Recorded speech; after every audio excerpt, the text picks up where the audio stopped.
Are you suffering from swamp ass? Are there maggots in your beckets? Itchy poohon?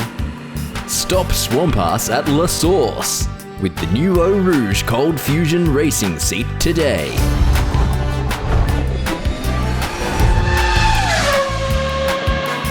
Hey guys, Will here. Now, we don't normally do standalone seat reviews here at Boosted Media because frankly, there isn't a whole lot to talk about when it comes to a sim racing seat. But what we have today is Belgian company O-Rouge's C1 seat. And this is a little bit special because it has active ventilation, meaning that it keeps you nice and cool and comfortable while you're racing. We've been testing this out for about a month and a half now with very impressive results. So today we're going to take you through all of our findings, all of our observations with regards to the O-Rouge C1 seat. And by the end of today's video, you should have a good picture of whether this is the seat for you. So let's get going. So firstly, big thank you to O-Rouge for sending this seat across to us to check out. There's a link down in the description of this video for their website where you can check out their increasing range of various different sim racing products and accessories. And I believe they are working on a global distribution network as well. At the moment, the products are limited in their availability, but definitely keep an eye on their website to find out where they're shipping to into the future. Now, this particular seat comes in at €699.99. The C2 version, which adds a more wraparound design as well as side bolsters for helmet protection if you want that, that comes in at €799.99, so €100 more expensive, and obviously you need to add in shipping costs on top of that. Doesn't include any side brackets, but they do have those in an optional accessory which you can order at the same time for a slight additional cost as well. Now, it is also important to understand that this isn't an FIA homologated seat. It is for gaming use and home use only. You shouldn't be putting this in a real life car and driving around. While it is constructed to a very high standard, which we'll see in today's video, it isn't approved for use in real life vehicles. So be aware of that. So at €700, it's definitely on the more expensive side of things, particularly when you consider that it isn't an approved seat for use in a real life vehicle. But all the components are manufactured in Europe and then assembled at O-Rouge's factory in Belgium. So just to give you a little bit of context to that price point there. But we can't get around the fact that it is a very expensive seat. So we do have very high expectations for what we're looking at today. So before we get into things like measurements and mounting, let's start off by talking about what actually makes this seat particularly interesting. So you can see along the back here, we've got a slightly different material to the surrounds of the seat. And that's also continued across into the seat cushion here that goes under your bottom. Now, if you look from a side angle, and we'll roll some B-roll footage here so you can get a better look at this, you'll notice some little tiny circles within the foam itself. Now, those are basically little ventilation outlets. Behind that is a honeycomb structure, which is actually really clever. It's the same material that's used in vests for F-16 pilots, they tell me. So what that 3D honeycomb layer does is allows the air being pumped in by the fans on the back to actually pass through this entire cushion on your back, as well as the seated pants cushion underneath your bottom here too. So essentially what it's doing is replacing the warm, moist air created by your body heat and sweat with nice, dry, cool air coming through. So sitting in the seat, it gives you the same kind of sensation as putting on a cold item of clothing before it heats up to your body temperature, for example. I think that's probably the best way to explain it. The important thing to understand though is that you're not gonna feel those fans actually blowing on you physically. So you don't actually feel the air movement unless you crank the fan all the way up. It's all just about creating that cooling effect. So there's 4 3-inch fans in total, 2 across the shoulders, 1 in the small of the back, and 1 underneath your bottom. And those are powered by a 12 volt DC, 420 milliamp power supply with a 1.5 meter long cable to run from your rig back to whatever power source you happen to be using. And depending on where you want this shipped to in the world, they will provide you with an appropriate power pack for your particular region. So that's a good thing.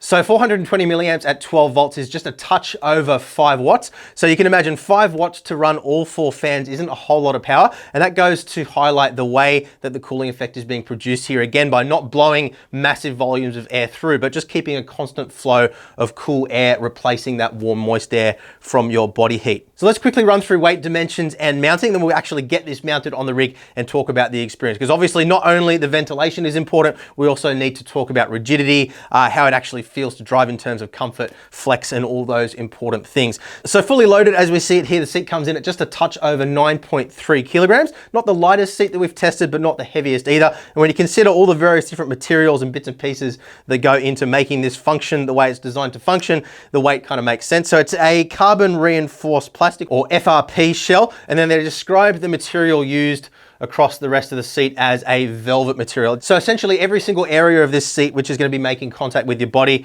either has this smooth fabric where the ventilated areas are, or this velvet material everywhere else. Now, one thing, of course, to be aware of with that is that you will likely see some wear and tear on the side bolsters depending on how you climb in and out of your rig. Any real life race car that's got a bucket seat and quite a bit of seat time, you will notice the same kind of thing. And for that reason, a lot of bucket seats that you see in real life race cars will often use a harder plastic type material around these areas just to get around that wear and tear. In a sim rig, I think it's kind of more important that it's cushy and comfortable, to be honest with you guys. So I don't see that as a major issue by any means, but of course, remembering that it is a very expensive seat, obviously you want it to stand the test of time. Now, in terms of mounting, as we mentioned earlier, it doesn't come with mounting brackets in the box, although those are available at an additional expense.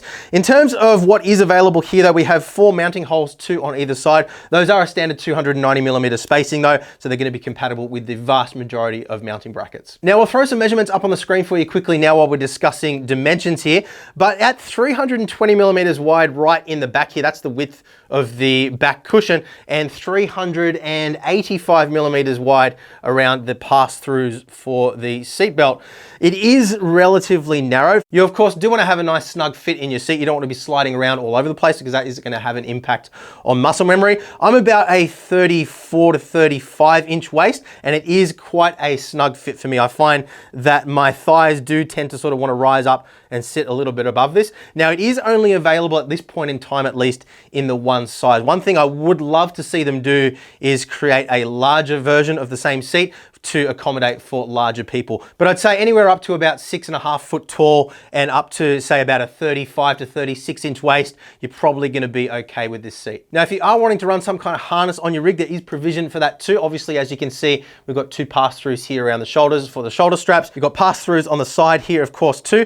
And underneath the seat cushion, there is a 5th pass-through for your anti-submarine device for a 5 or 6 point harness too. Now, there is some wiring that's kind of around that area, so you will need to just be a little bit careful that you're not pinching any of that wiring, but it is absolutely possible to run a 5 or 6 point harness with this seat. So I think that covers pretty much everything that we need to here on the bench. Let's get the seat mounted up on our rig now. We'll talk about flex, rigidity, and of course, the impact of this cooling system and what it means for the driving experience. Okay, so seat is all mounted up now on our Track Racer TR120 cockpit. So just wanted to quickly highlight down here the clearance issues with the little control module that's here. So this is the default TR120 seat bracket, and in the position that I actually ended up with the seat mounted, it was absolutely fine. But you can see how if we were to try and drop this lower, we're going to start to run into some potential interference issues here. So obviously it will depend on the brackets that you're using, but just something to be aware of there. So while we're here, let's just quickly talk about flex and rigidity in general before we sit in it and see how it actually feels. So if I squeeze across here, you can see very, very rigid. There's a tiny bit of movement there, maybe like 5 mils from side to side if I squeeze that pretty much as hard as I can. Now, you will see the rig wiggling around a little bit here in general. There is a little bit of flex in the seat rails themselves, as we covered in our TR120 review recently. We do have the rig sitting on caster wheels on carpet as well, so the entire thing is going to move around a little bit. So make sure if you're looking at flex, you're comparing the relative position of the rig versus the seat. But yeah, there's minimal flex there. Certainly nothing that I would complain about. And if we jump up and twist from the shoulders as well, very, very, very little movement there whatsoever. So I don't see any issues.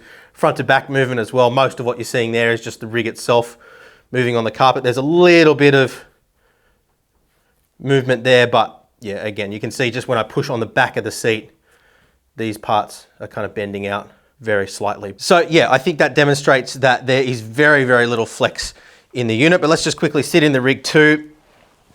And if I move my shoulders from side to side, you can see there's a little bit of movement there.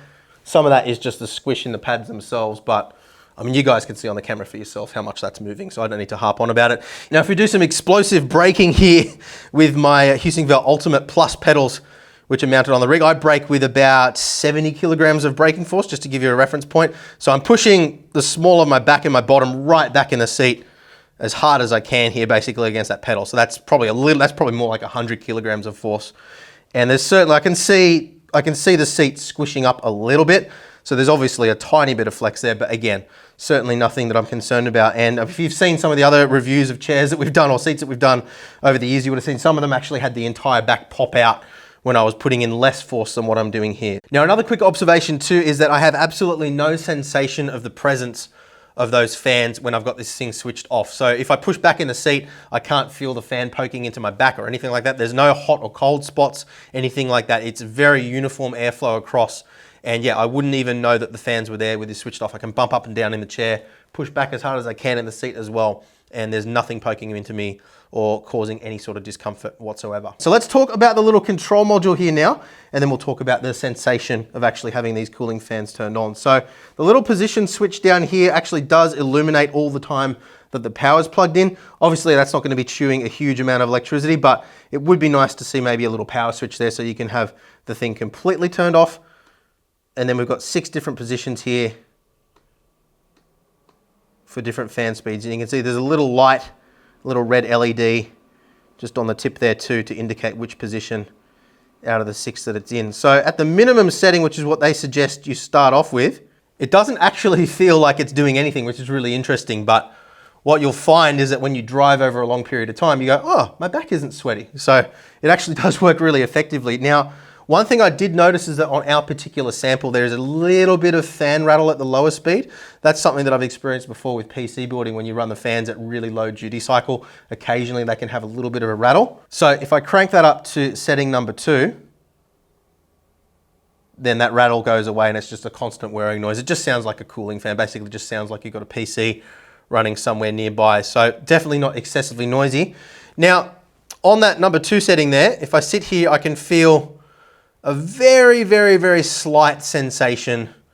It just feels, as I was describing before, it just feels like I've got a cool blanket put over me or a jacket or something like that that I've just put on from a cold cupboard. But I don't feel the sensation of air movement, so to speak. And if I continue to crank that fan speed up, what I find is at around about setting number 4, setting 5 and setting 6 is where I start to actually feel the sensation of air movement over my body. Now, a couple of quick observations here. One thing I noticed is that the sound pressure level or the volume is about the same regardless of what setting we have the fans on. Maybe number 1 is a little bit quieter, but number 2 onwards, all that's happening is the frequency is raising rather than the fans actually getting louder. So that's a good thing. It still remains nice and quiet even at the maximum setting. Another thing I noticed is that at the maximum setting at least, if I push myself back in the seat, I actually hear the frequency of the fans drop a little bit. So obviously we are restricting the airflow with our body. If we lean forward, I'll hear the fans raise up in frequency. So we are choking the fans a little bit here, but I'm still feeling an adequate amount of flow around my body here, and it feels very, very comfortable. So I'd say regardless of your preference, there's going to be a setting here which is going to be suitable for you.